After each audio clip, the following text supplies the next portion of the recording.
નમસ્કાર, આપ જોઈ રહ્યા છો સંદેશ ન્યૂઝ। આજનો એજન્ડા સાથે હું છું દેવાંશી અને આજે સવાલ દરેક સામાન્ય માણસે પૂછી રહ્યો છે કે આ કેવી દિવાળી પહેલાનો આ છેલ્લો રવિવાર છે। દરેક લોકો ઉત્સાહમાં હશે। એક બાજુ ભારત ન્યુઝીલેન્ડની મેચ ચાલી રહી છે, એમાં પણ ઉત્સાહ હશે, પણ આ ઉત્સાહની વચ્ચે આ દિવાળીનો તહેવાર તો ઉજાસનો તહેવાર છે। દરેક લોકો ખુશ હોય ને ખુશ છે, બજારોમાં ભીડ પણ છે, રોનક પણ છે, પણ જેણે ખરીદી કર્યા પછી પૈસા આપવાના છે એ માણસના મનમાં ચિંતા છે। બાળકો ખુશ છે, જેણે પૈસા નથી ખર્ચવાના કદાચ એને પણ એટલી ચિંતા નથી, પણ જે માણસ દરરોજ પોતાની બાઇક કે કાર લઈને જાય છે પેટ્રોલ પંપ પર ને જેને પેટ્રોલ પુરાવાનું છે એના મનમાં ચિંતા છે અને ચિંતા દિવાળીના સમયે છે એટલા માટે વધારે સવાલો થઈ રહ્યા છે। સૌથી મોટી વાત એ છે કે જો મોંઘવારીની આ જ સ્થિતિ છે, સરકારોને ગમે તેટલા સવાલ કરીએ, જો એ જવાબ આપવા તૈયાર નથી તો અમે કોને જઈને પૂછીએ કે આજે પેટ્રોલનો ભાવ 106 રૂપિયાને પાર કેમ થયો છે? પણ સવાલ કરવો જરૂરી છે અને એટલા જ માટે ચર્ચાની શરૂઆત કરીશું। આપણી સાથે યમલ વ્યાસ, ભારતીય જનતા પાર્ટીના નેતા જોડાયા છે, મેહુલભાઈ માફ કરશો અતુલભાઈ પટેલ, કોંગ્રેસના નેતા આપણી સાથે છે, કાર્તિકેય ભટ્ટ અર્થશાસ્ત્રી છે જાણીતા, અને સાથે આઝમ સાલે અમારા રિપોર્ટર સુરતથી જોડાયેલા છે। એ સિવાય મેહુલ દુધરેજિયા પણ છે, અમદાવાદની બજારમાં છે। લોકોની વચ્ચે લોકોનો માહોલ બધું જ જાણવાની શરૂઆત કરીશું। પણ યમલભાઈ, મારો સૌથી પહેલો સવાલ એ છે અને એ બહુ જરૂરી છે, એ જવાબ સાંભળ્યા પછી જ આખી ચર્ચાની શરૂઆત કરવી છે, અને એ છે કે શું તમને એવું લાગે છે કે મોંઘવારી છે કે પછી એનું અસ્તિત્વ જ નથી? ના, મોંઘવારી હું એવું માનું છું કે મોંઘવારી તો છે, કારણ કે જે પહેલાં પેટ્રોલ મળતું હતું કે પહેલાં જે કંઈ પણ વસ્તુ મળતી હતી એ થાય, પરંતુ એની સાથે સાથે આ હું ટૂંકમાં જવાબ આપું એ યોગ્ય નથી, પણ હું આપણે એટલું ચોક્કસ કહું કે કોઈ પણ અર્થતંત્રમાં જ્યારે વિકાસ થાય, કાર્તિકેયભાઈ તો અર્થશાસ્ત્રી છે, એમને પણ આપ પૂછી શકો, વિકાસ થાય ત્યારે એક ઇન્ફ્લેશનનું એક લેવલ જરૂર એનો આવશ્યક અથવા તો એનું એક અભિન્ન અંગ થઈ જાય છે। બીજું કે રિઝર્વ બેંક ઓફ ઇન્ડિયાએ 6% જે મોંઘવારીનો દર છે એને ઇન્ફ્લેશન રેટને કંટ્રોલમાં રહે ત્યાં એ માટેના તમામ પગલાં લઈ રહી છે અને અત્યારે પણ 6%ની આસપાસ જ ઇન્ફ્લેશનનો દર છે। એટલે એ બીજી એક વાત છે। અને ત્રીજી વાત છે કે હું પછી આ પ્રશ્ન પૂછશો ત્યારે હું જવાબ આપીશ કે અતુલભાઈ કંઈક કહેશે એટલે હું મારે આપીશ જવાબ કે પેટ્રોલના ભાવ કેમ અત્યારે આટલા ઊંચા? એટલે હું આવીશ એના પર।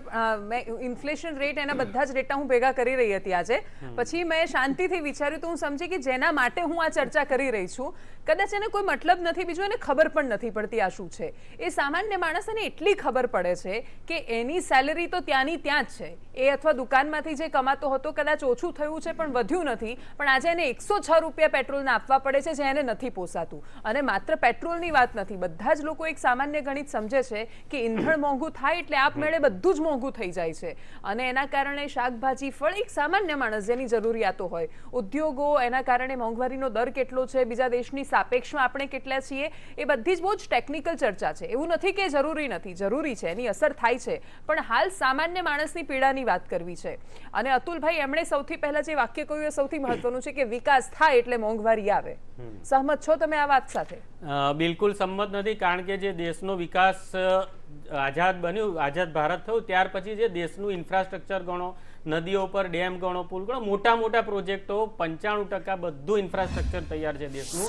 આજે થોડા ઘણા રોડ ક્યાંક બાકી હોય એનું કામ ચાલે, બાકી હું એમ પોતે માનું છું કે સ્ટેચ્યુ ઓફ યુનિટી આપણે બનાવ્યું અને અમદાવાદની અંદર સરદાર વલ્લભભાઈ પટેલ મોટેરા સ્ટેડિયમ હતું, એનું નામ બદલીને નરેન્દ્ર મોદી કર્યું। એ જે કર્યું એને તમે ડેવલપમેન્ટ ખરેખર ના કહી શકો। ડેવલપમેન્ટ પાયાની સુવિધાઓ સાથે થવું જોઈએ। હવે રહી પેટ્રોલ ડીઝલની વાત, એમણે કરી વિકાસ થાય એટલે રેટ વધે, પણ આટલા બધા નહીં। તમે કમ્પેરિઝન કરો, 17 જનતા કોંગ્રેસને કાઢીને ભાજપને કેમ લાવી?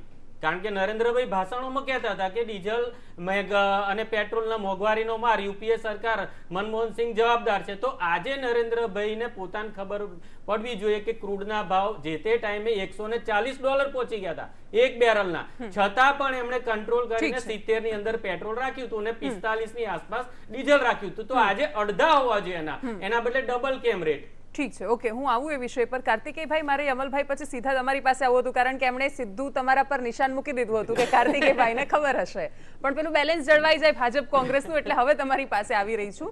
આ વાત મને પણ ન સમજાય, એટલા માટે સવાલ છે કે વિકાસ થાય એટલે મોંઘવારી હોય, ચલો સહમત આપણે કે આપણી આસપાસ જે પણ ઘરમાં પણ આપણે કોઈ વસ્તુ લાવીએ એટલે ઘરમાં બજેટમાં કંઈ તંગી આવી જાય, પણ આટલો બધો ભાર તો કેવી રીતે હોઈ શકે મોંઘવારીનો?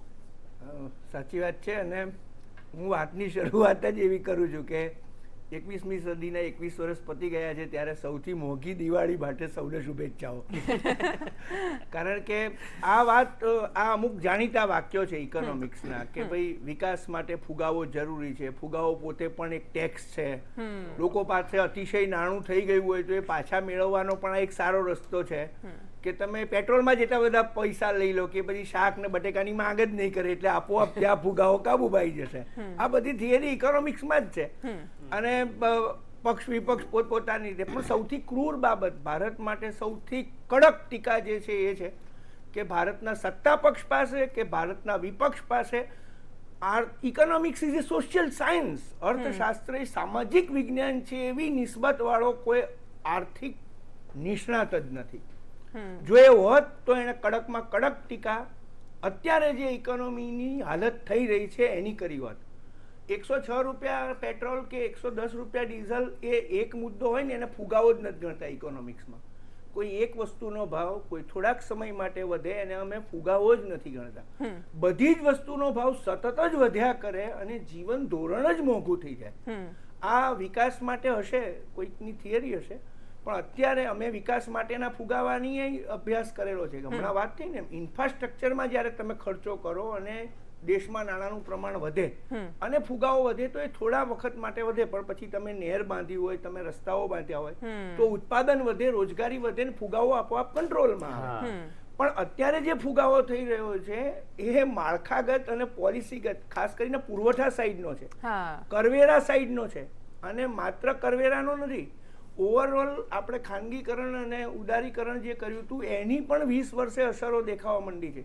એટલે ચર્ચા આપણે ડીઝલની કરીએ છીએ પણ સ્કૂલની ફી પણ વધી ગઈ છે, દવાખાનાના બિલ પણ વધી ગયા છે.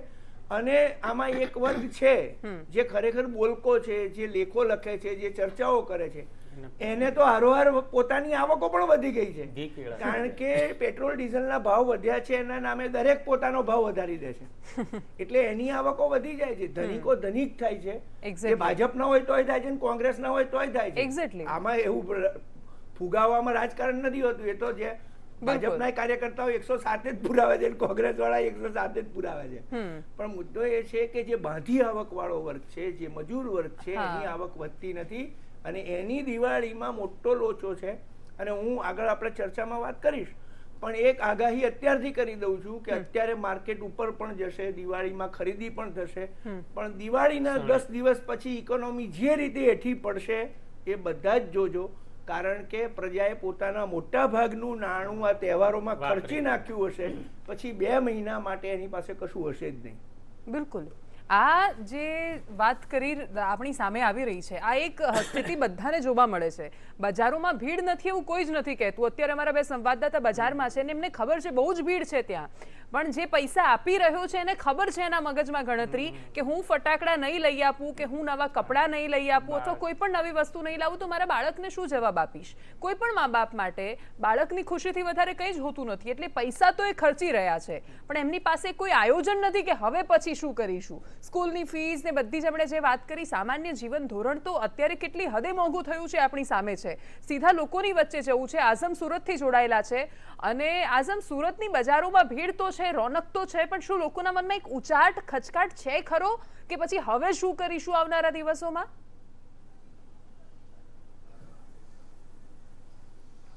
દેવાંશી, સુરતના અંદર કાપડ ઉદ્યોગ અને હીરા ઉદ્યોગ માટે જાણીતું છે. કાપડ ઉદ્યોગના અંદર છેલ્લા 2 મહિનાની અંદર જોવા જાય તો ટેક્સટાઇલની અંદર 12,000 કરોડનો ટર્નઓવર થયો છે. પરંતુ હું જે વેપાર છે તેની વાત કરી રહ્યો છું અને એ અન્ય રાજ્યો સાથે થયો છે. પરંતુ સ્થાનિક લેવલે જોવા જાય તો મોંઘવારીનો બોજો તો હજુ પણ દેખાઈ રહ્યો છે. ધર્મેશભાઈથી જાણે છે, ધર્મેશભાઈનું શું કેવું છે? વાત સાચી છે કે પેટ્રોલ ડીઝલના જે ભાવો વધ્યા છે, વર્ષની અંદર લગભગ 30-35 રૂપિયા વધ્યા છે. એના લીધે ઓલ ઓવર બધી જ વસ્તુઓ મોંઘી થઈ છે. કપડું મોંઘું થયું છે, શાકભાજી મોંઘી થઈ છે, ટ્રાન્સપોર્ટમાં આવતી તમામ વસ્તુઓ મોંઘી પડી છે, દૂધ પણ વધ્યું છે અને હજી પણ વધશે. એટલે આ સરકાર કંઈક પબ્લિકનું વિચારે છે કે નહીં ખબર નથી. આ દેશમાં સલાહ આપવા સિવાય બધી જ વસ્તુ મોંઘી છે અને આ સરકારે ખરેખર સંવેદન થઈ અને પબ્લિક માટે કંઈક વિચારવું જોઈએ અને ભાવ તમામ વસ્તુના નિયંત્રણમાં રહે એવા પ્રયત્નો કરવા જોઈએ. અત્યારે એટલી બધી મોંઘવારી વધી ગઈ છે કે જે નાનો જે અને મિડલ વર્ગ છે એને આર્થિક પરિસ્થિતિ એટલી ખરાબ રીતે છે, ગુજરવું પડે છે જેની કોઈ સીમા નથી. એના માટે સરકારને એટલી અપીલ કે થોડું એના પર ધ્યાન આપે અને ટેક્સટાઇલોમાં, કાપડોથી લઈને બધી જ વસ્તુઓમાં જે મધ્યમ પરિવારના લોકોને એટલી એ પડી રહી છે કે જેની કોઈ ગણતરી નથી અત્યારે. કેમ કે લોકડાઉન પછીની પણ માણસો હજુ કોઈ ઊભા થઈ નથી એવી પરિસ્થિતિ કે જે અત્યારે આપણે ગુજરી રહ્યા છે. जी नमस्कार, अवधेश अंबिका प्रसाद मिश्रा। 2014 की अगर हम बात करें, नव परिवर्तन के तरफ जहाँ तक हमारे प्रधानमंत्री की व्यवस्था थी, नव परिवर्तन के तरफ, नव परिवर्तन तो बहुत दूर की बात रही, लेकिन आज थाली जो है एकदम खाली है, ये स्थिति हमारी उत्पन्न है।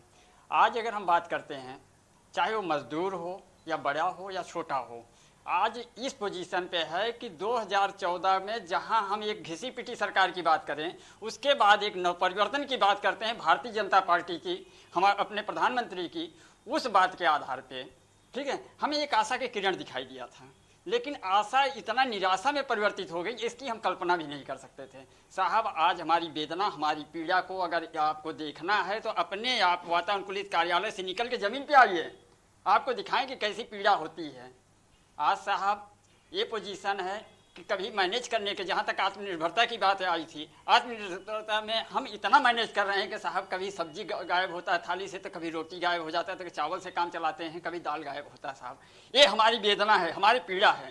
अभी भी अगर जरा भी संवेदित व्यवस्थाएँ हैं, हम अपने सरकार से, अपने प्रधानमंत्री जी से कहेंगे, विनम्र प्रार्थना करेंगे कि एक बार थोड़ा लोगों की पीड़ा को देखें। धन्यवाद। દેવાંશી, જે રીતે આપણે એમની વેદના સાંભળી અને મેં અગાઉ એક કેસ સ્ટડી જોયો હતો, તેના અંદર એક બિહારનું પરિવાર હતું જે પહેલે થોડા પૈસાના અંદર કામ કરતું હતું અને વતને પણ પૈસા મોકલતું હતું, પરંતુ આજે એવી પરિસ્થિતિ છે કે એ વ્યાજે પૈસા દેતો થઈ ગયો છે. બિલકુલ યમલભાઈ, આ જે વાત છે એ એટલા માટે આ માત્ર કોઈ એક વ્યક્તિની વાત નથી, અમે અનેક પરિવારોની પાસે જઈએ છીએ અને એમની જ્યારે વાત સાંભળીએ ત્યારે આપણને એ પીડાનો અહેસાસ થાય કે અત્યારે સામાન્ય માણસ ખરાબ સ્થિતિમાંથી પસાર થઈ રહ્યો છે. એટલે જ મેં તમને શરૂઆતમાં કહ્યું કે ફુગાવો એની વ્યાખ્યા શું છે, વિકાસની વ્યાખ્યા શું છે, અર્થતંત્ર શું કહે છે, એની સાથે આજે એક સામાન્ય માણસે બિહારનો એને શું મતલબ? એ તો એમ કહે છે કે મારી થાળીમાંથી રોટલી ગાયબ થઈ રહી છે. હું દેવાંશીબેન મને 2 મિનિટનો સમય આપો, હું કહું. અમારા 2 સાથી મિત્રો એ જાણે છે, પણ એ એમના અતુલભાઈ એમના કારણસર નાખે અને કાર્તિકેયભાઈ મારી સાથે એગ્રી થશે કે આ આખો ભાવ વધારો બિહારના પેલા ભાઈ છે એમને માટે પણ કહું છું ને આપના તમામ દર્શકો માટે કહું છું, એક કે કોઈ પણ સરકાર ક્યારેય કોઈ ધંધો વેપાર કરતી નથી. એ આપણી પાસેથી કરવેરો લઈ અને એ આપણા હિતમાં વાપરે છે, કોઈ પણ સરકાર હોય. હવે આપણે જોયું કે 100 વર્ષમાં નથી આવી એવી મહામારી આવી ગઈ વર્ષે, અને એની પાછળ સરકારે કેટલા પૈસા ખર્ચાયા, તો ગયા વર્ષે 80,000 કરોડ રૂપિયાનું અનાજ આપ્યું. આ વર્ષે ફરી એક વખત 80,000 કરોડ રૂપિયાનું અનાજ મફત ગરીબોને આપ્યું. જે ગરીબો જેની ચિંતા આપણે છે ને મને પણ છે ને આપને પણ છે, એ ગરીબોને અત્યારે મહિને એમના ખપ પૂરતું અનાજ એમને સરકાર મફત 8 મહિનાથી આપે છે, નવેમ્બરના અંત સુધી આપશે. ત્રીજી વાત કે આપણે 100 કરોડ રસી અપાઈ કે જે મફત નથી આવતી, એની પાછળનો પણ ખર્ચો છે. આપ જાણીએ છીએ આપણે કે 700-800 રૂપિયા સરકાર લે છે અને કદાચ એની બજાર કિંમત એનાથી પણ વધારે છે. આ પણ મફત આપી રહી છે, જે વિશ્વમાં કદાચ એક મોટામાં મોટું અભિયાન માત્ર મફત રસીનું આપણે જ કર્યું છે. બીજું, ચોથી વસ્તુ આપણે કહું કે આ બધાની સામે સરકારે કોઈ પણ પ્રકારનો પ્રત્યક્ષ કે પરોક્ષ કર વધાર્યો નથી, આવકવેરામાં પણ નહીં અને જીએસટી પણ નહીં. તો આ પૈસા આવે ક્યાંથી? આપણે મફત અનાજ પણ આપીએ છીએ, આપણે એટલું જ નહીં પણ ઉદ્યોગો બેઠા થાય એના માટે PLI યોજના કરી 7 લાખ કરોડ રૂપિયાની, એનો ડિસ્પ્યુટ કહી શકીએ આપણે કેટલા રૂપિયાની છે, પણ 35-40 હજાર કરોડ રૂપિયા સરકારે તાત્કાલિક ચૂકવ્યા એ વખતે આ ઉદ્યોગોને, અને હજુ પણ એ યોજના ચાલુ છે. 7 લાખ કરોડ રૂપિયા ચોક્કસ ચૂકવાશે, લોકોને બેનિફિટ થશે સીધો. હવે એની સામે હું કોંગ્રેસના સમયનું યાદ કરાવું લોકોને કે 1971માં બાંગ્લાદેશથી શરણાર્થીઓ ભારતમાં આવ્યા હતા. એ વખતે લડાઈ ચાલતી હતી પૂર્વ પાકિસ્તાન, પશ્ચિમ પાકિસ્તાન. એ વખતે જ્યારે અહીંયા બાંગ્લાદેશના શરણાર્થીઓ આવ્યા ત્યારે એ વખતની તત્કાલીન ઇન્દિરા ગાંધીની સરકારે બાંગ્લાદેશની જે રેફ્યુજીસ માટે કર કેવી રીતે નાખ્યો હતો કે પોસ્ટલ સ્ટેમ્પ 5 પૈસાની હોય એની પર 3 પૈસાનો કર, સિનેમાની ટિકિટ 2 રૂપિયાની હતી એના પર 10 પૈસા લાગે. આ કર ચાલુ રહ્યો અને 1972માં શરણાર્થીઓ તો જતા રહ્યા, પણ આ કર 1976 સુધી ચાલુ રહ્યો.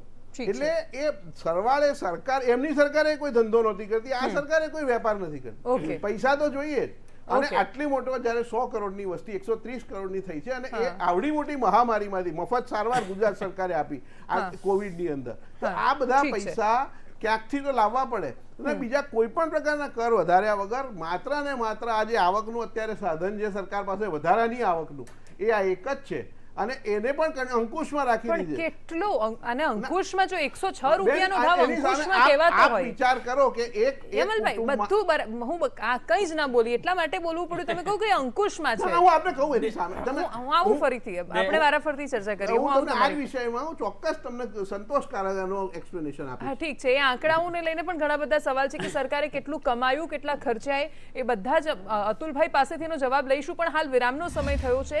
સવાલ માત્ર એટલો જ છે કે કોઈ એક માણસને આજે સામે આવીને એવું કહેવું પડે છે કે મારી પીડાને કોઈક તો સાંભળો. સરકારનું કામ જ એ છે કે દેશના નાગરિકોને જ્યારે મહામારી જેવી સ્થિતિ આવે ત્યારે એમાંથી બચાવવાના. નાગરિકની ફરજ છે કે પોતે દેશ માટે શું કરે છે બધું જ વિચારે. પણ એ બધાની વચ્ચે જો એનું જ ઘર પરિવારમાં બેલેન્સ ન રહેતું હોય તો પછી એ ક્યાં વિચારશે? દરેક નાગરિક છે, પણ સાથે એ પોતે એ વેપારી નથી. એને પણ પોતાનું ઘર ચલાવવાનું છે, એને પણ કંઈક કમાવાનું છે.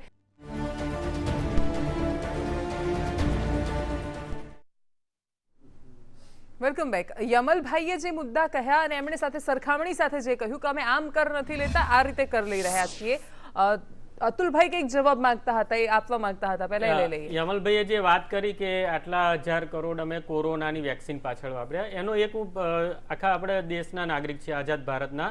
અત્યાર સુધીમાં કેટલી પોલિયોની રસી યુપીએ સરકાર હોય, કોંગ્રેસ સરકાર હોય, દેશભરમાં બધાને મફત જ આપી. ક્યાંય કોઈની પાસે એવું નહીં કે લાવો 200 રૂપિયા. બીજું એ સિવાયની બળિયાની રસી નાના હતા ત્યારે આપણે બધાએ કદાચ એમણે બી આપણે બધાએ મૂકી હશે. અત્યાર સુધીમાં કેટલું બધું દેશમાં વેક્સિનેશન થયું નાનું મોટું. તો ક્યારેય એવું અમારી સરકાર કે કોંગ્રેસની સરકાર કે બીજી કોઈ સરકાર કહ્યું નથી. પણ યમનભાઈ આટલા કરોડનો ખર્ચો, બીજું તમે આટલા 1000 કરોડ વાપર્યા પણ સામે ફક્ત ને ફક્ત ક્રૂડ પેટ્રોલ ડીઝલની અંદર 22 લાખ કરોડ 7 વર્ષની અંદર બુલડોઝર ભરીને ઉજેડી લીધા. હવે એક મેં સામાન્ય એક હિસાબ માર્યો કે ભાઈ સંદેશમાં જ હમણાં થોડા સમય પહેલા આંકડા આવ્યા હતા કે ભારતની અંદર આપણા ગુજરાતની અંદર 60 લાખ લીટર એક દિવસનું પેટ્રોલ યુઝ થાય છે અને 1,83,000 કરોડ ડીઝલ વપરાય છે આપણે. તો એનો મેં સાદો એક કેલ્ક્યુલેશન માર્યું કે 6.5 કરોડની જનતા છે તો એક ફેમિલી કેટલું વાપરે. તો આપણે 60 લાખ ડિવાઇડેડ બાય 1.25 કરોડ કરીએ તો 0.48 એટલે કે અડધો લીટર પેટ્રોલ એક ફેમિલી સરેરાશ ગુજરાતનું. કોઈના ઘરમાં બાઇક ના હોય કે કોઈના ઘરમાં હોય કે કોઈના ઘરમાં એવરેજ. અને એવી જ રીતે ડીઝલની મેં એવરેજ કાઢી તો 1.46 એટલે કે 1.5 લીટર ડીઝલ પર ફેમિલી ગુજરાતનું એક વાપરે છે. હવે મેં 10 વર્ષનું એનાલિસિસ કર્યું કે ભાઈ યુપીએ સરકારમાં 2004 થી 14 પેટ્રોલના શું એવરેજ ભાવ હતા? 75 રૂપિયા એવરેજ ભાવ. 35 રૂપિયાથી લઈને 78 રૂપિયા સુધી 75 ભારતીય જનતા પાર્ટીની અંદર 75 એવરેજ આવ્યા 7 વર્ષના. જ્યારે કોંગ્રેસની સરકારમાં 37 રૂપિયા એવરેજ રેટે પેટ્રોલ વેચ્યું મનમોહન સરકારે. એવી જ રીતે આપણે ડીઝલની વાત કરીએ તો પણ આવી રીતના ટોટલ માર્યું ને મેં તો 2,21,000 એટલે કે 2.25 લાખ રૂપિયા ઉપર એક ફેમિલીના 7 વર્ષમાં કોઈને ખબર ના પડે એવી રીતે પેટ્રોલ ડીઝલ માંથી ભારતીય જનતા પાર્ટીની સરકારે જનતા પાસેથી લૂંટી લીધા. એવી જ રીતે હિન્દુસ્તાનના નાગરિક પાસે. એટલે દરેકનું પોતપોતાનું કેલ્ક્યુલેશન હોઈ શકે. વાત સાચી. હું એટલે જ આંકડાઓમાં પડવા જ નથી માંગતી કારણ કે આમાં બધા પોતપોતાની રીતે ગમે તે ગણિત કરી જ શકે છે ને એ પણ બધું પાછું સાચું જ હોય, એમાં કઈ ખોટું પણ ન હોય. પણ અનાજ તો પહેલા પણ આપતા હતા ને, બધી સરકારો આપતી હતી. મેહુલ દુધરેજીયા અમારી સાથે જોડાયેલા છે, અમદાવાદમાં છે, અમદાવાદના લોકોની વચ્ચે છે. શું કહી રહી છે જનતા, એમની પાસેથી સાંભળીએ.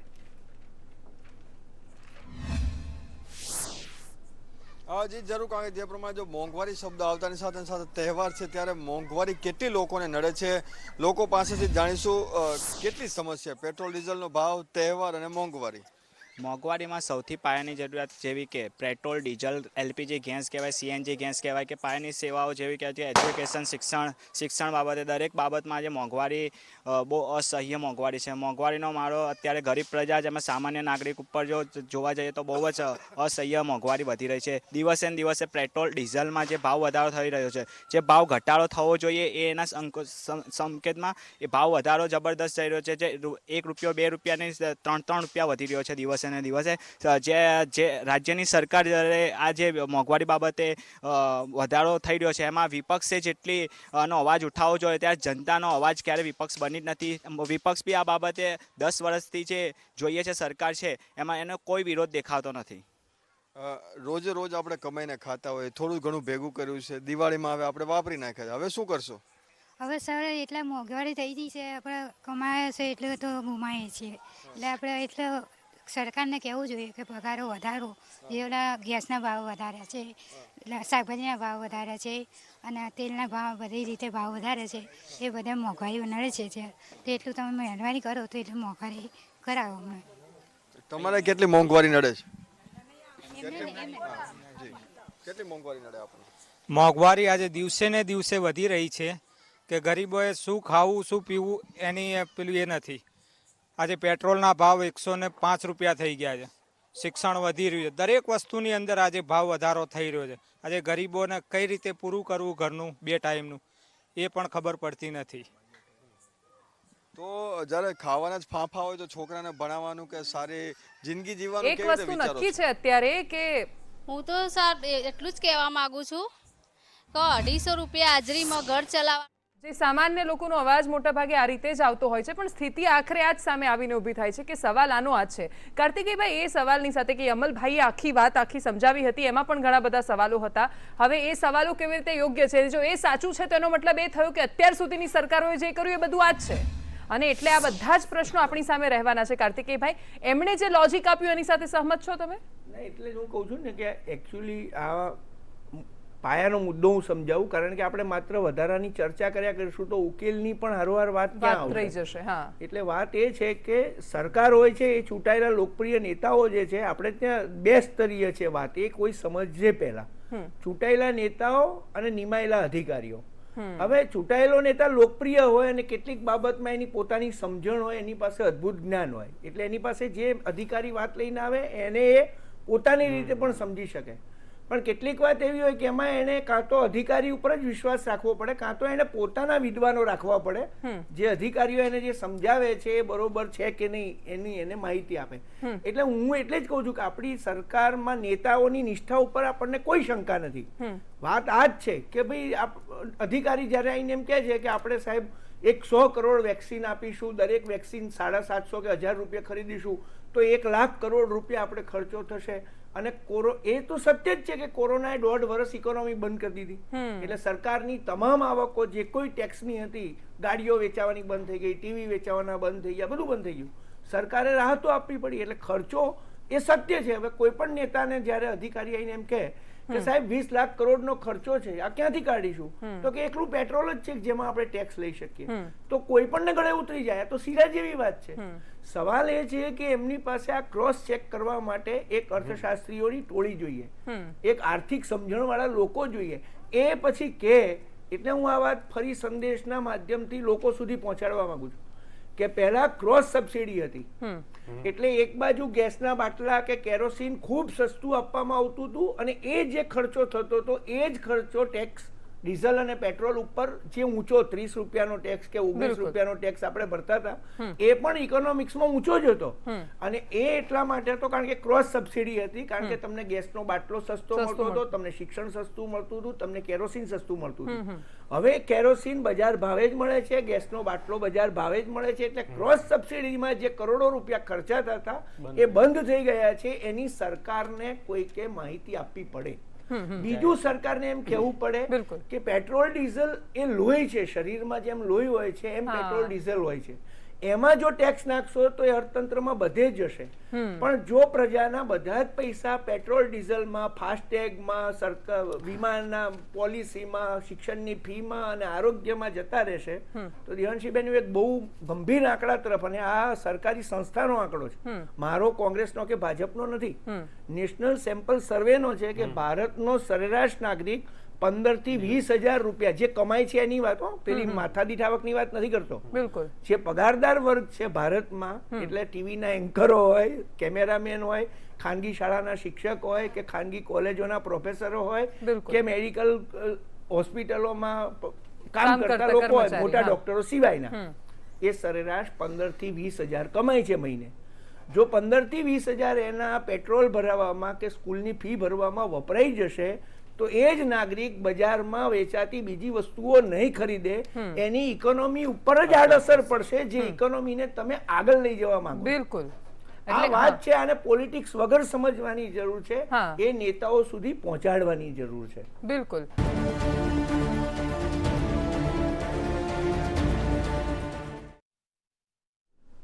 Welcome back. યમલભાઈ, એ સવાલ સાથે પેટ્રોલ ડીઝલ એ બધી જ આપણે જ્યારે કોઈને કોઈ લોજિક લગાવીને જસ્ટિફાય તો કરી જ દેવાના છે વાતો, અને કાર્તિકેયભાઈએ કહ્યું કે અમુક વાતો તો એવી છે કે સીધી તમે જે ઉતરાઈ, ઘણા બધા મારા દર્શકો એવા હશે કે તમારું ટેલેન્ટ કામ લાગ્યું, શીરાની જેમ વાત ગળે પણ ઉતરી જશે કે નહીં સરકારની તો કોઈ ભૂલ જ નથી આમાં, બિચારી સરકાર શું કરે. તમને ખબર, લોકો પેટ્રોલ ડીઝલથી કંટાળીને સીએનજી તરફ વળ્યા હતા, અને છેલ્લા કેટલાય સમયથી જોયું 2 મહિનામાં કેટલી બધી સીએનજી કિટ લોકોએ વસાવી, સીએનજી કાર માટે 2 મહિનાનું વેઇટિંગ હતું, અને જેવી લોકોએ સીએનજી કાર લીધી વળવા માટે એમાં પણ સખત વધારો થઈ ગયો. લોકો જ્યાં જાય ત્યાં ભાવ વધારો, એટલે લોકો જાય ક્યાં? બેન, આમાં તો ક્રૂડના ભાવ વધે એટલે સ્વાભાવિક છે કે આના પણ ભાવ વધે જ, અને સીએનજીના એના પ્રમાણમાં વધે, ઘરના ગેસના વધે. પણ હું જે વાત કહું છું એ કે સરકારે જે, હું એક ટૂંકી વાત કહી દઉં કે ભાઈ સરકારને જે કર ઉઘરાવવાની કે કોઈ તો રસ્તો કરવો જ પડે. હવે આ એક જ રસ્તો એવો છે કે સંપૂર્ણ પારદર્શક છે, એક એક પૈસાનો સરકારને હિસાબ મળે છે. સરકાર ધારો કે જીએસટી વધારે, દાખલા તરીકે, તો જીએસટીમાં લીકેજ થવાની જગ્યા છે, કોઈ ચોરી કરે, કોઈ બિલ વગર કરે, આમાં કોઈ પણ પ્રકારની ચોરી શક્ય નથી. સરકારને 1 રૂપિયાની આવક થવાની હોય તો 99 પૈસા ના થાય, કારણ કે એનો સંપૂર્ણ હિસાબ રહે છે. એટલે એક લોકોએ બધાએ સમજવું જોઈએ, અને હું પણ સમજાવવા માંગુ છું મારી નમ્રતાથી, કે આપણે આ જે પૈસા ભરીએ છીએ એમાં કોઈ વચ્ચે અધિકારી કે ભ્રષ્ટાચારનો ક્યાંય અવકાશ જ નથી. એ પૂરેપૂરા પૈસા સરકારમાં જમા થાય છે. તમારી ફરજ છે સમજાવવાની, પણ તમે જાતે પણ કદાચ એ વાત સાથે કન્વિન્સ નહીં હોવ કે આ સ્થિતિ ન જ હોવી જોઈએ. તમે જેટલા ખર્ચા ગણાવ્યા, અને બીજું કે આપણે પરિવારમાં પણ જોઈએ છીએ જ્યારે કંઈ પણ થાય એક જ વ્યક્તિ પર કે એક જ વસ્તુ પર જો તમે બધો જ બોજો નાખી દો છો, તો પછી આ તો કેવો અર્થતંત્ર તમે ગોઠવી રહ્યા છો? એની સામે આપ જુઓ કે જેમ જેમ ઉદ્યોગોની આવક વધતી જાય, જીએસટી આવકવેરાની પણ આ વખતે આવક વધી રહી છે, ઉદ્યોગોને તો ટેક્સમાં એક્ઝમ્પશન આપો છો તમે, એમને કરમાં રાહત આપી છે તમે. બેન, અર્થતંત્ર હવે તો પણ એ પછી પણ આજે ઇન્કમ ટેક્સની ઇન્કમ ખૂબ વધારે થઈ છે. ગયા વર્ષના 12 મહિના કરતાં અત્યારે ઓલરેડી બજેટેડ આવક કરતાં 9 મહિનામાં વધી ગઈ છે. એની સામે 8 મહિના થયા હજુ તો, ઇનફેક્ટ 7 જ, સોરી.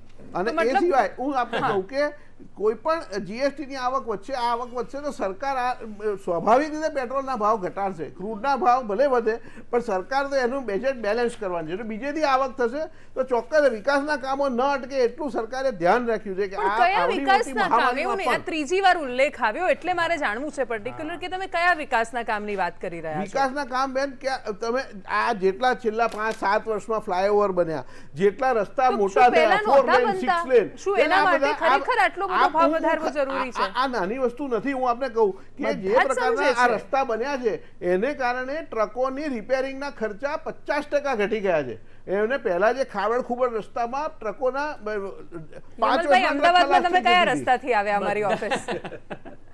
હું ટ્રકોની હાઈવે ચેન્નઈથી દિલ્હી જાય છે એની વાત આપ કરો. રસ્તા તો અમદાવાદમાં પણ બધા જ રિપેર થઈ ગયા છે. દેવાંશી, યમલભાઈ, તમે જે રસ્તામાં આવ્યા ત્યાં તમારી કાર હશે તો જલ્દી રિપેરિંગમાં લઈ જવી પડશે.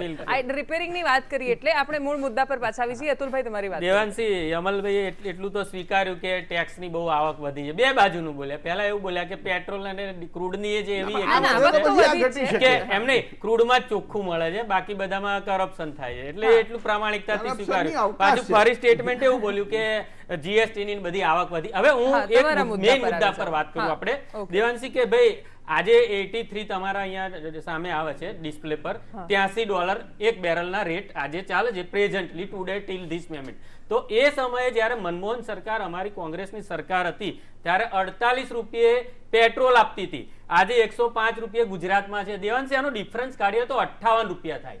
હવે બીજી વાત ડીઝલની વાત કરીએ ત્યારે 34 રૂપિયા ડીઝલ યુપીએ સરકાર આપતી હતી, અને 104 રૂપિયા કે 5 રૂપિયા, જેનો ડિફરન્સ 70 રૂપિયા. તો દેવાંશી, આ ડબલ ભાવ સામે ડબલ માઇનસ થાય છે, ડબલ ભાવ. તો આટલો બધો ટેક્સ ઉઘરાઈને ક્યાં નાખો છો? એ જનતા જ આજે પ્રશ્ન પૂછે. ઇન્ફ્રાસ્ટ્રક્ચર ની વાત કરી, રોડ નહીં, 1 મિનિટ દિવાનસી, એમણે વાત કરીને એકચ્યુઅલી આપણે નેશનલ હાઈવે, તમે અમદાવાદ થી મુંબઈ જશો કે દિલ્હી જશો તો નેશનલ હાઈવે 6 ટ્રેક યુપીએ સરકારમાં બનેલા છે. અને આજે ટેક્સ, હમણાં જ મારા મિત્રએ વાત કરી કે ફાસ્ટેગ ડબલ, તમે જો ફાસ્ટેગ ના લીધી તો ડબલ ટેક્સ ભરવો પડે, અને પહેલા કરતા ડબલ ટેક્સ કરી દીધા. એટલે એ કેટલી બધી લૂંટ. રસ્તા તૈયાર, બધું તૈયાર, તો ફાસ્ટેગ ના નાના ડબલ ઉઘરાવા. એ અમલભાઈ કઈ કહેવા માંગે છે એમની વાત લઈ લો, પછી કાર્તિકેય બાબા. ફાસ્ટેગ થી પારદર્શકતા, ભારતીય જનતા પાર્ટીની સરકાર પારદર્શકતા માંગે છે, જેમાં ચોરી થવાના અવકાશ ના રહે. અને એમણે જે કહ્યું તો મનમોહન સિંહ માફ કરજો, પણ એમણે એમના ખિસ્સામાંથી તો પૈસા કાઢ્યા નતા. ઓઇલ બોન્ડ ઇસ્યુ કર્યા હતા, અને આજે પણ 44,000 કરોડ રૂપિયા કિંમત કેટલી હતી? 44,000 કરોડ આજે ચૂકવવાના બાકી છે. 13,000 કરોડ એનું વ્યાજ ચૂકવી દે. પણ આપણે એટલા બધા લઈ લીધા છે કે હવે ધાર્યું હોત તો ચૂકવાઈ જાય. તમે 40 ગણા લઈ લીધા. 7 વર્ષે 44,000 કરોડ બાકી છે. એ વખતે તમે કર્યા તેનો હિસાબ નથી. એક સાથે સંભળાતું નથી. દેવાંશી, ઓઇલ બોન્ડ ની વાત કરીને, એકચ્યુઅલી ઓઇલ બેન્ડ ની વાત કરીને એના કરતા 20 થી 30 ગણા તો ખાલી આમાં પેટ્રોલ ડીઝલમાં લઈ લીધા છે, અને સામે ચૂકવ્યા કેટલાય જુઓ, બરાબર? એટલે આંકડા મારી પાસે પણ છે, પણ આ વસ્તુ વાસ્તવિકતા તમે સ્વીકારો કે આટલી બધી મોંઘવારી લોકો. કાર્તિકેયભાઈ, સૌથી વધારે અસર લોકોને સીધું દેખાય છે પેટ્રોલ ડીઝલ, એટલે એની સૌથી વધારે ચર્ચા થવી સ્વાભાવિક છે. પણ આપણે પેટ્રોલ ડીઝલને પણ બાજુમાં મૂકી દઈએ તો કઈ વસ્તુ એવી છે, આપણે સરખામણીએ જોવા જઈશું ત્યારે અનાજ, શિક્ષણ, મેડિકલ, બધા જ ખર્ચા સખત વધી રહ્યા છે. એવું નથી કે એક જ વસ્તુમાંથી સરકાર લઈ રહી છે, બધી જ બાજુ લોકો ચૂસાઈ રહ્યા છે અત્યારે. સાવ સાચી વાત તમે કરી, અને હું એ મુદ્દા ઉપર જ જવા માંગતો હતો કે ઇવન આપણે પ્રજાને પણ પેટ્રોલ ડીઝલ સિવાયના મુદ્દે પણ મોંઘવારી છે, અને એ કેમ છે એ સમજાવવું જોઈએ. અને અગાઉ સંદેશની જ ચર્ચામાં મેં કીધું હતું કે તમે કોઈ અર્થશાસ્ત્રના સિદ્ધાંતમાં પૂછો ને તો એમ કે ફુગાવાના મૂળ 2 જ કારણ હોય, કાં તો માંગ પ્રેરિત હોય, કાં તો ખર્ચ પ્રેરિત હોય. એટલે કાં તો વસ્તીમાં વધારો થાય, લોકોના પગારો વધે, લોકોની પાસે પૈસા વધે માટે એ લોકો માંગ વધારે, અને માંગ વધારે માટે ફુગાવો વધે, અથવા તો ખર્ચ વધે એટલે પ્રોડક્શન કોસ્ટ વધી જાય, કાચા માલની કિંમતમાં વધારો થઈ જાય, સરકારનો ટેક્સ વધી જાય, બહારથી જે આયાત થતી હોય એ વસ્તુના ભાવ વધી જાય, તો ફુગાવો વધે. હવે અહીંયા મુદ્દો એ છે કે આપણે કયા પ્રકારના, તો આપણે તો બધી જ બાજુથી તકલીફમાં મુકાઈ ગયા છીએ. આપણે અર્થશાસ્ત્રનું એવું એક પણ કારણ નથી કે જે ફુગાવાને અસર ન કરતું હોય. આંતરરાષ્ટ્રીય માર્કેટમાં ભાવ વધ્યા છે, આપણો રૂપિયો ગગડ્યો છે, એટલે ડોલરની સામે રૂપિયો મોંઘો સસ્તો હોવાથી આપણને ડોલરમાં આવતી દરેક વસ્તુ મોંઘી પડી રહી છે. આપણી આયાતનું બિલ મોટું થઈ રહ્યું છે. આપણે ભારતમાં આ જે બેઝિક ઇન્ફ્રાસ્ટ્રક્ચરનો ખર્ચો વધી ગયો છે, એટલે પ્રોડક્શન કોસ્ટ વધી ગઈ છે. અને સૌથી મોટો ભાવ વધારો એ ખાનગીકરણ અને ઉદારીકરણની પોલિસીના કારણે જે જમ્પ આવ્યો, કે સરકારી ક્ષેત્રોમાં જે ભાવ હતા એના બદલે ખાનગી ક્ષેત્રમાં તમે કિંમત નિર્ધારણ એને જાતે કરવા દીધું. એટલે સરકાર પાસે એક રસ્તો હતો, એ કોંગ્રેસની સરકારે નથી કર્યું, અને ભાજપની સરકારને હજુ કોઈ આ કીધું નથી કે ખાનગી ક્ષેત્રની પ્રાઇસ ડિટર્મિનેશનની એક પોલિસી ઉપર નિયંત્રણ હોવું જોઈએ. બજારને એની કિંમત નક્કી કરવાનો હક છે જ, પણ તમારા ફાફડા એ જો 500 રૂપિયે 100 ગ્રામ કરી નાખે તો એને પૂછવું તો પડે કે આમાં સોનાનો વરખ નાખ્યો છે. તમારી સ્કૂલની ફી 1.5 લાખ રૂપિયા કરે ત્યારે એને પૂછવું પડે કે તું 1.5 લાખ વિદ્યાર્થી પાસેથી લે એનો વાંધો નથી, પણ તારા શિક્ષકને તું 10,000 પણ આપતો નથી. એટલે એ જે બેલેન્સિંગ છે એ ભારતમાં સરકાર જ કરી શકે, એ કોંગ્રેસની હોય કે ભાજપની હોય. એ કોઈ આ પોલિસી ઉપર વિચારતું નથી. ન વિપક્ષ સરકારનો કાન પકડે છે, ન અર્થશાસ્ત્રીઓ, ન સમાજશાસ્ત્રીઓ, કોઈ સરકારને કહેતું જ નથી કે જો એક બાજુ ભાવ વધે છે એમ ઇકોનોમિક્સ છે, તો બીજી બાજુ પગારો કેમ નથી વધતા? એક્ઝેક્ટલી, બિલકુલ. હાલ વિરામનો સમય થયો છે અમલભાઈ, હું આવીશ તમારી પાસે, પણ વાત એ છે કે વર્તમાનની મોહજાળમાં જો આપણે ભવિષ્યનું અંધારું નથી જોઈ શકતા તો એ આપણા માટે સૌથી મોટો સવાલ છે. પહેલાની પેઢી અલગ હતી કે જે 20 વર્ષની ઉંમરે તેમની પાસે બધું જ મેનેજમેન્ટ હતું, નાનામાં નાના પૈસા બચાવતા હતા. આજની પેઢી 25 વર્ષની થાય અને એ પણ નથી ખબર હોતી કે એને કઈ પોલિસી લેવી જોઈએ. આપણે અલગ સમયમાં જીવીએ છીએ, આપણું ભવિષ્ય અંધારમય ના થાય એના માટે આ ચર્ચા જરૂરી છે. Welcome back. યમલભાઈ, વાત જ એ છે કે આપણે પેટ્રોલ ડીઝલનું બાજુ પર મૂકી દઈએ, પણ કાર્તિકેયભાઈ આખી સરળ રીતે જે સમજાવ્યું કે નિયંત્રણ લાવવાની જવાબદારી કોની. પ્રશ્ન તો છે, તમે પણ માનો છો, એના કારણો તમે આપી રહ્યા છો કે આ કારણથી મોંઘવારી છે, આ સ્થિતિ છે, પણ ઉકેલ કંઈક તો લાવવો પડશે ને. ઉકેલ જે ગુજરાત સરકારે દાખલા તરીકે આપણે શિક્ષણની વાત કરીએ તો શિક્ષણમાં ગુજરાત ભાજપ પ્લીઝ એફઆરસી ની વાત ન કરતા એટલા માટે કે હકીકત બધાને ખબર છે. તો એફઆરસી એક ખૂબ મોટો અનુભવ એક એક્સપેરિમેન્ટ છે કે જે સફળ થઈ રહ્યો છે. કોઈ પણ સ્કૂલના કોલેજના ટેકનિકલ કોર્સના કોઈ પણ જે ફી છે એમાં એક પ્રકારનું નિયંત્રણ આવ્યું છે અને હજુ પણ એ કંટ્રોલમાં આવશે. નથી માનતી સ્કૂલ. અને બીજું શું કે એમણે જે વાત કરી હતી કે સ્કૂલ ચલો 150 રૂપિયા લે છે, નાકના શેડા લૂછવાનું એવું કહ્યું હતું વિજયભાઈએ કે નાકના શેડા લૂછવાની ફી 1.5 લાખ રૂપિયા ન હોવી જોઈએ, આવું સીએમએ તત્કાલીન સીએમએ કહ્યું હતું. અને છતાં સ્કૂલ લે છે, માની પણ લઈએ કે ચલો જેને ભણાવવું જ છે હાઈફાઈ જગ્યાએ તો એ આપશે, પણ સામે ટીચર્સને નથી આપી રહ્યા. એ પણ કોણ જોશે? આપવું એવું ચોક્કસ વાત છે. એમાં એ પણ આમાં જ્યારે માત્ર ગ્રાન્ટેડ સ્કૂલો હતી ત્યારે કેવો ભ્રષ્ટાચાર થતો હતો એ આપણે સૌ જાણીએ છીએ. અને એમાં ભૂતિયા સ્ટુડન્ટ, ભૂતિયા ટીચર, ફેમિલીના લોકોને ટીચર બનાવીને ગ્રાન્ટ લેવી, આ બધું બંધ થયું છે. સામે ચોક્કસ માનું છું કે ટીચરોને શિક્ષક બીજા બધા જ દેશોમાં જે વિકસિત દેશો છે એમાં શિક્ષકનું પગાર સામાન્ય એન્જિનિયર કરતાં વધારે જ હોય છે અને આપણે ત્યાં પણ હોવું જ જોઈએ, હું માનું છું. પણ આ એક પ્રોસેસ છે. એકવાર ફી કંટ્રોલમાં આવશે એની સાથે સાથે પગારોનું પણ કંટ્રોલ ધીમે ધીમે થશે અને એમને સારા પગાર મળે એને માટે પણ સરકાર ચિંતિત છે જ અને આગળ જતા પગલાં લેશે જ. બિલકુલ. અતુલભાઈ, છેલ્લો સવાલ મારો એ છે કે આ બધું જ જ્યારે થઈ રહ્યું પણ આમાં મૂળ આખરે બધામાં જવાબ રાજનીતિ આપવાનો હોય છે. કારણ કે અધિકારીઓ જવાબદાર હોય કે કોઈ પણ જવાબદાર હોય, મારે ચૂંટવાનો અધિકાર એક નેતાને છે. હું નેતાને મત આપું છું, એમની વાતમાં વિશ્વાસ કરીને મત આપું છું. તમે દરેક આંકડા આપ્યા, બધી જ વાત સાચી ખોટી બાજુ પર મૂકીએ, પણ 2014માં જ્યારે મોંઘવારી હતી, સરખામણીએ જોવા જઈશું તો કદાચ એ વખતે તો મોંઘવારી કહેવાશે જ નહીં, પણ એ સમયે જે સ્થિતિ હતી ત્યારે પ્રધાનમંત્રી ત્યાં જઈને કહેતા હતા કે બહોત હુઈ મહેંગાઈ કી માર, અબ કી બાર મોદી સરકાર. લોકો વિશ્વાસ કરતા હતા. મને ક્યાંય આજે રાહુલ ગાંધી, પ્રિયંકા ગાંધીથી લઈ ગુજરાત કોંગ્રેસના નેતાઓ રસ્તા પર નથી દેખાતા, કોઈ ગેસના બોટલ લઈને નથી બેસતું, સ્મૃતિ ઈરાનીના જૂના ફોટો મૂકવાથી કંઈ નહીં થાય. અમારે જે વિરોધ પક્ષ પાસે શું અપેક્ષા, તો પછી વિરોધ પક્ષ શું કરે છે? દેવાંશી, જે આપણે ગુજરાતની વાત કરીએ છીએ, ગુજરાત કોંગ્રેસ છેલ્લા ઘણા સમયથી પેટ્રોલ, ડીઝલ, ગેસના ભાવ માટે ગામે ગામ ને તાલુકે કાર્યક્રમ આપી રહ્યા. તમારી ચેનલમાં બી ઘણીવાર આવેલું અમે લોકો જે કાર્યક્રમ કર્યા અને બતાવો છો, એટલે એવું નથી કે અમે નથી જતા. એક જ મિનિટ, એટલે કેવા કાર્યક્રમ હોય છે એ પણ હું બધાને કહી દઉં ફરી એકવાર.